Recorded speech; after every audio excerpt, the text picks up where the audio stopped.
The 911 dispatcher in Steele County is used to the sounds of distress. But the call that shattered the silence at 2:11 a.m. on May 30th was different. It wasn't just fear, it was the sound of a reality collapsing. On the other end of the line there were no words at first.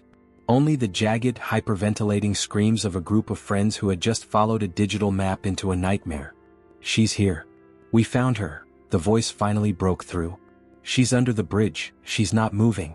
Oh God, she's not moving." As the sirens began to wail across Owatonna, a dark truth was already settling into the cold Minnesota dirt. Beneath the I-35 overpass, the digital pin on a smartphone screen had finally met its destination. But this wasn't just a missing persons case. It was the beginning of a twisted investigation into a man who thought he could outrun his past, and a young mother whose final moments were spent in the shadow of a betrayal. To understand what happened that night, you have to understand the geography of the overpass. Most people in Owatonna see I-35 as a lifeline, a vein of commerce and travel. But underneath, it's a graveyard of silence. The concrete pillars are massive, graveyard still, and the railroad tracks that run parallel create a labyrinth of steel and stone. It is the last place you would expect to find 25-year-old Sabrina Schnoor. She was a woman of color and light, an artist, a mother, someone who lived her life in the open. So when her phone's location stopped moving at this exact spot, her friends knew. They didn't just suspect. They knew the man she went to meet had led her into a trap. As the police perimeter went up, the officers noticed something chilling. There was no weapon. No sign of a struggle that matched the story they were about to be told. It looked like an execution in the dark. But the killer had made one fatal mistake. He forgot that in 2023, the dead still speak through the devices they leave behind. Let's go back 6 hours. To the moment the worry turned into panic. Sabrina had told her friends she was meeting Jason Lee Horner. It was supposed to be a brief encounter, a final goodbye before he potentially went away to prison. By 11 p.m., the calls from her family started. Ring, ring, voicemail. By midnight, her best friend's messages were turning from, "Where are you?" to "Please just call me back." They knew Jason. They knew his history. They knew that when Jason was backed into a corner, he became a man of unpredictable shadows. In this section of the documentary, we examine the frantic text thread that serves as a digital timeline of Sabrina's final hours. A timeline that shows a young woman trying to be kind to a man who didn't deserve it, and a family that sensed the air turning cold long before they reached for the tracking app. We often talk about Big Brother and the loss of privacy, but for the Schnoor family, technology was their only witness. They opened Life 360. The app showed Sabrina's icon. It wasn't moving. It was pinned to the railroad tracks. For 3 hours, that icon hadn't flinched. It stayed there while the world moved on. It stayed there while Jason Lee Horner walked away. This wasn't a glitch. This was a beacon. We speak with tech experts and investigators about how this digital breadcrumb changed the pace of the investigation. Usually, a body in a location this remote wouldn't be found for days, maybe weeks. But because of this app, the police had a crime scene while it was still warm. They had evidence that hadn't been washed away by the rain or disturbed by the elements. When the flashlights finally cut through the gloom under the bridge, the silence was replaced by a trauma that would leave a permanent scar on the community. Sabrina was found. Naked to the elements, her life stolen by a single devastating act of violence. The police immediately looked for the weapon. They searched the gravel, the tall grass, the crevices of the concrete pillars. Nothing. The gun was gone. And so was Jason. But as the detectives began to canvass the area, they found something Jason hadn't planned for. A nearby security camera from a local business had been rolling the entire time. And what it captured would turn his tragic accident story into a calculated lie. But before the police could confront him, Jason Lee Horner did something no one expected. He didn't just hide. He began to craft a story so audacious, it would take the FBI and the Bureau of Criminal Apprehension months to untangle. Next, we look at the man behind the violence, and the chilling reason why he claimed he returned to the scene of the crime, just to pick up a pack of cigarettes. To understand the void left behind under that overpass, you have to travel 30 miles west of Owatonna, to the small town of Elysian. It's a place defined by the water of Lake Francis and the quiet pace of rural Minnesota. This is where Sabrina Schnoor was more than a headline. She was a daughter, a sister, and a dreamer. Growing up in a tight-knit family, Sabrina was the spark plug. Her parents recall a girl who didn't just walk into a room, she claimed it with a laugh that could be heard from the driveway. But there was a duality to her. While her siblings were out playing sports, Sabrina was often found tucked away with a sketchbook. She saw the world through a lens of color that many of us lose as we grow older. Her family describes an upbringing rooted in Midwestern values, hard work, loyalty, and a door is always open policy. It was here that Sabrina learned that people were worth saving. It was a beautiful trait, one that made her the heart of her family. But in the years to come, that same heart would become her greatest vulnerability. As Sabrina entered adulthood, her art evolved from a hobby into a lifeline. She wasn't just sketching, she was creating a world she wanted to live in. But her greatest masterpiece wasn't on a canvas. It was her daughter. Friends say that becoming a mother transformed Sabrina. The vibrant, sometimes restless energy of her youth found a focus. She wanted to build a legacy of stability and joy. She worked tirelessly to ensure her daughter saw the beauty in the world, even when Sabrina herself was struggling to find it.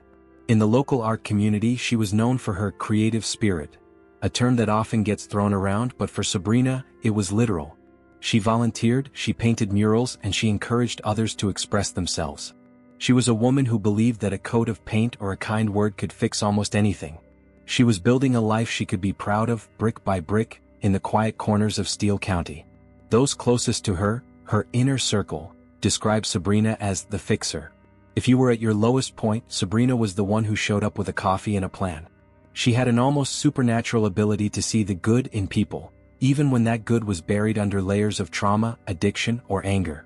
Her best friends recall countless nights spent talking about the future. Sabrina had a compass that always pointed toward empathy. But this is where the story takes a somber turn.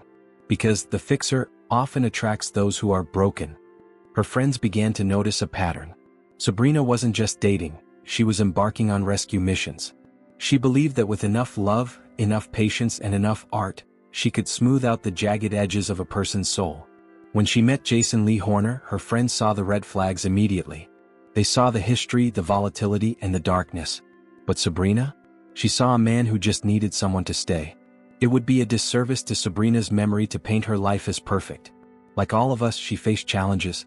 There were financial struggles, the exhaustion of single motherhood, and the constant tug-of-war between her artistic dreams and the reality of life in rural Minnesota.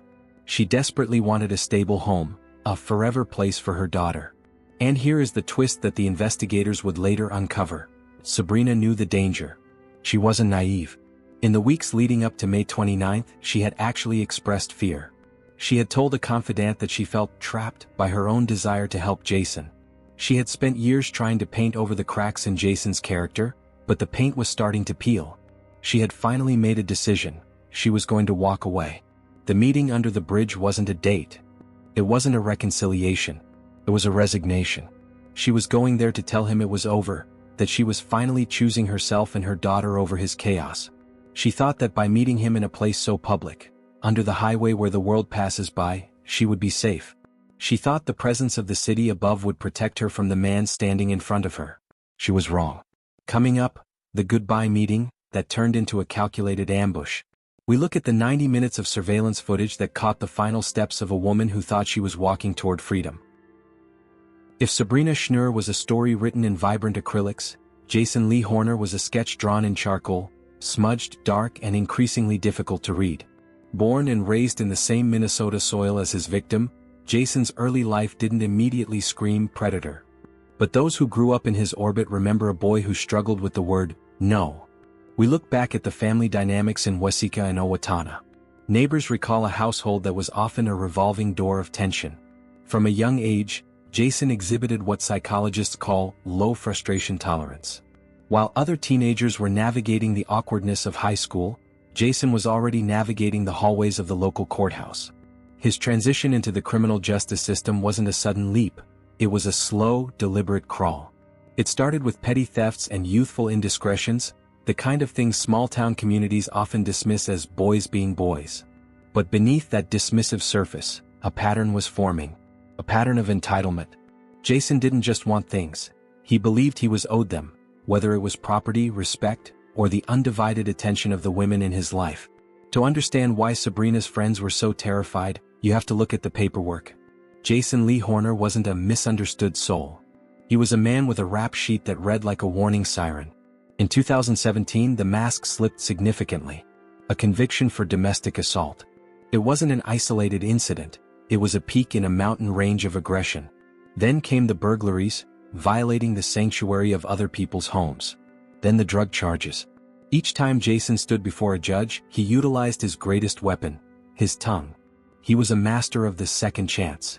He could play the role of the repentant sinner with such conviction that the system repeatedly gave him another opportunity to prove he had changed. But as we dive into the court transcripts from these years, a chilling detail emerges. Jason's crimes almost always involved a breach of trust. He didn't just rob strangers, he exploited those who let him in.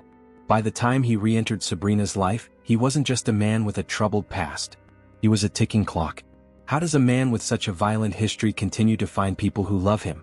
The answer lies in the Horner paradox. Testimonies from those who knew him paint a picture of a man who could be the most charming person in the room. He was charismatic, attentive, and deeply persuasive. But that charisma was a tool, not a trait. Psychologists who study repeat offenders like Horner describe this as volatile narcissism. He was a man who lived for the high of a new relationship, but the moment his partner demanded accountability or independence, the charm evaporated. In its place was a cold, calculating rage. One former acquaintance, speaking on the condition of anonymity, described it this way: Jason didn't love people. He possessed them. And when he couldn't possess them anymore, he sought to break them. This was the man Sabrina was trying to fix. She was bringing a paintbrush to a psychological wildfire. By May of 2023, Jason Lee Horner was a man running out of room. He was facing a significant prison sentence for a series of unrelated crimes. The second chances had finally dried up. The system was finally closing in. And here is the twist that changes the entire context of that night under the bridge. Jason knew he was going away. He believed his life was effectively over.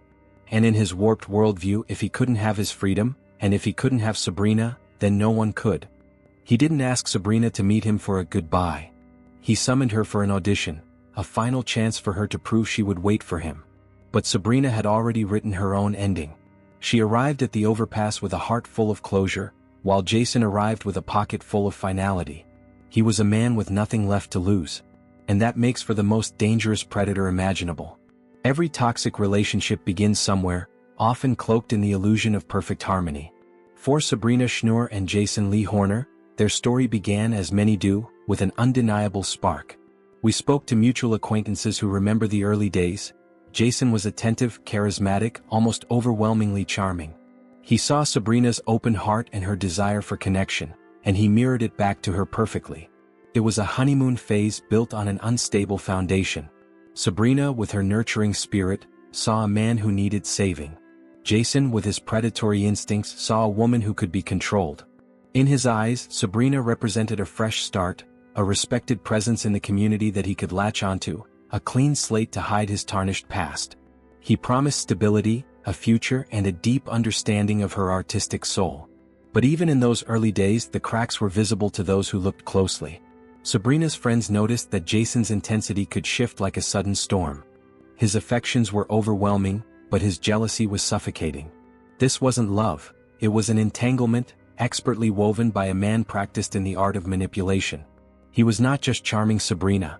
He was slowly isolating her, piece by piece. The on-again, off-again nature of their relationship wasn't arbitrary, it was a deliberate, psychological pattern. This is the hallmark of the trauma bond, a deeply ingrained connection that often develops between an abuser and their victim. Periods of intense love and remorse would be followed by devastating conflict and withdrawal, only to loop back again. Jason would lash out, often physically, and then return with grand apologies, promises of change, and a manufactured vulnerability that tapped directly into Sabrina's deep well of empathy. He would tell her she was the only one who truly understood him, the only one who could fix him. These cycles reinforced her belief that she could save him, pulling her deeper into the quicksand of his control. This wasn't a failure of Sabrina's strength, it was a testament to Jason's skill as a manipulator. He systematically eroded her self-worth, making her believe that she was responsible for his anger, responsible for their problems. When Sabrina finally started to pull away, it wasn't an easy escape. It was like breaking free from invisible chains that had been tightening for years. Sabrina's friends and family saw the warning signs with heartbreaking clarity. They watched as the vibrant artist they knew began to dim. They pleaded with her. They intervened. They even reported incidents to the authorities. But, as is often the case in these situations, the system struggled to break the cycle. There were police reports documenting physical altercations, incidents of property damage, and threats. Each time, Jason would talk his way out, or Sabrina, in her hope for change, would retract statements. It was a tragic dance where the legal system, designed to protect, often found its hands tied by the complexities of intimate partner violence. The community watched, frustrated and helpless, as Sabrina was drawn back in. They saw the bruises that she tried to hide with makeup. They heard the excuses she made for him. But what they didn't know was the secret, gnawing fear that Sabrina carried. A fear that if she truly left, Jason might lash out not just at her, but at those she loved most. It was a fear that would ultimately keep her tethered just long enough for tragedy to strike. And this brings us back to the night of May 29th. The reason Sabrina agreed to meet Jason under the I-35 overpass was not for one last goodbye, filled with sentimentality. That was the narrative Jason would later try to peddle. Sabrina went there to sever the tether. She had finally chosen her freedom, her daughter's safety, and her own peace. She knew Jason was facing prison, and she saw this as her final opportunity to tell him face to face that it was over unequivocally. She believed that with his impending incarceration, he would have no choice but to accept her decision. She believed she was taking control, reclaiming her narrative. She chose the overpass because it was public enough, she thought. She believed the passing cars, the distant hum of the highway, would offer a layer of protection. A silent witness. She was finally walking away. But what she didn't realize was that Jason had already decided that if he couldn't have her, he would erase her. The bridge she thought would lead to her freedom became the stage for his final, desperate act of control. At 9:30 p.m. on May 29th, the world was still normal. In the grainy, low frame rate reality of a security camera at a convenience store on State Avenue, we see them. This is the last time Sabrina Schnoor is seen alive. Looking at this footage, there is a haunting quality to the mundane. Sabrina is walking beside Jason. To a casual observer, they look like any other couple on a humid Minnesota night. But as investigators scrubbed through the footage frame by frame, the mask of normality began to disintegrate. There is a moment, brief but violent, where Jason Lee Horner reaches out and shoves Sabrina in the head. It isn't a playful gesture. It is a display of dominance. A flash of the rage that he had spent years trying to suppress in public. Sabrina stumbles, then keeps walking. What? Perhaps she was trying to keep the peace. Perhaps she was just trying to get to the destination so she could say her piece and leave. They crossed the street, moving away from the lights of the storefront and toward the dark maw of the railroad tracks. The camera catches their silhouettes one last time before they vanish into the blind spot, the area where the city's surveillance ends and the shadows of the overpass begin. The walk from the store to the overpass takes less than 5 minutes. But in the context of this case, those 5 minutes are an eternity. Imagine the atmosphere. The heavy, metallic scent of the tracks. The gravel crunching underfoot. Above them, the I-35 is a river of light and sound, thousands of people traveling home, oblivious to the life and death drama unfolding 30 feet below their tires. Prosecutors believe this walk was where the goodbye meeting turned into a confrontation. Sabrina was likely speaking her truth, telling him about her plans, her daughter, her life without him. For a man like Jason, who was already facing the loss of his freedom to the prison system, this was the ultimate ego injury. He wasn't just losing his liberty, he was losing his property. They reached the secluded area near the pillars. It was quiet. It was isolated. And most importantly for Jason, it was out of sight. This is where the stories diverge. Jason Lee Horner would later tell investigators a story that defied the laws of physics and logic. He claimed they were hanging out. He claimed there was a gun, but that Sabrina was the one holding it. In his version, she tripped on the uneven gravel of the tracks, and the weapon discharged accidentally, striking her in the mouth. A tragic, freak occurrence. But the science told a different story. The prosecution presented a reconstruction that was far more clinical and far more cruel. The wound wasn't consistent with a fall. It was consistent with a contact range event, meaning the barrel was likely pressed against her. Forensic analysts found that the angle of the entry would have been nearly impossible to achieve through a simple trip and fall. Furthermore, if it were an accident, why was the weapon missing? If your partner, someone you supposedly cared for, was the victim of a tragic mishap, you don't pick up the evidence and run. You call for help. You stay. Jason did neither. As Sabrina lay still on the cold ground, Jason Lee Horner made a series of choices that revealed his true character. He didn't check for a pulse.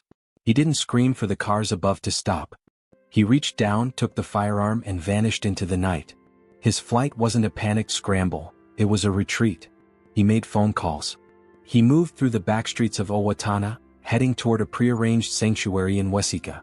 Along the way, the murder weapon, the only thing that could definitively tie him to the ballistic signature, was disposed of. To this day, despite exhaustive searches of the woods and waterways, that gun has never been found. But Jason made one mistake. In his rush to clean his hands of the night's events, he left behind a trail of digital pings and physical traces. He thought that by taking the gun he had taken the evidence. He didn't realize that he had left his own DNA on Sabrina's struggle for life, and his own image on the cameras he thought he had avoided. For 6 days, Jason Lee Horner was a ghost. While Sabrina Schnoor's family grieved under the unrelenting gaze of the media, Jason was moving through the shadows of rural Minnesota, aided by a small network of acquaintances.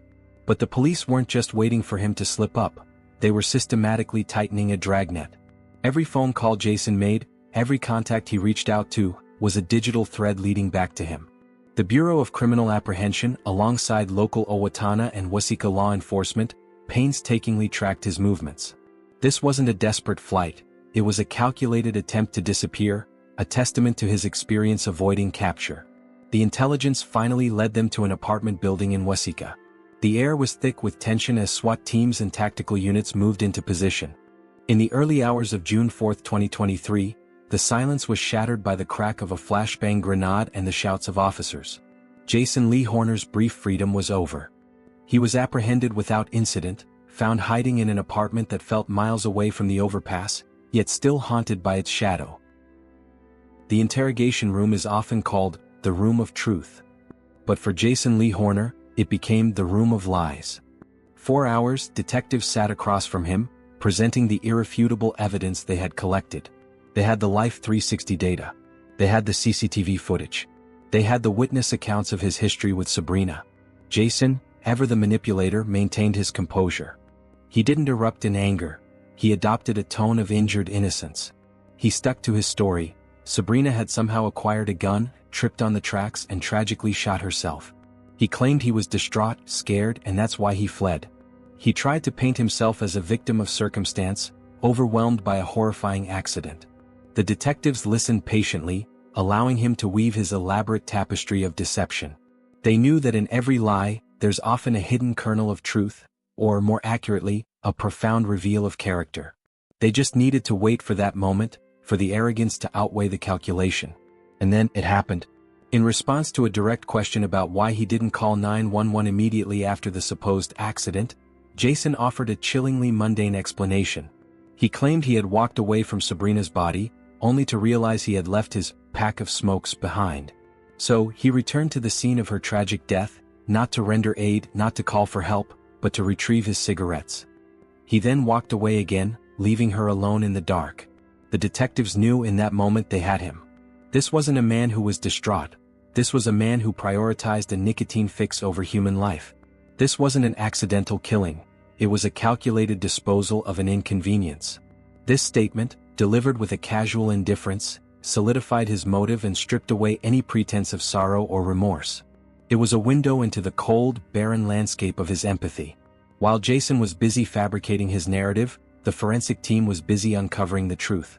The dark liquid found on clothing recovered from the Waseca apartment wasn't just dirt, it was Sabrina's blood. Her DNA was meticulously matched. The autopsy, conducted by the medical examiner, definitively debunked the tripping story. The close-range gunshot wound, the specific trajectory, the complete absence of defensive wounds on Sabrina that would indicate a fall, it all screamed homicide. Furthermore, the lack of stippling or muzzle flash residue on her skin, combined with the contact range shot, implied a deliberate act, not an accidental discharge.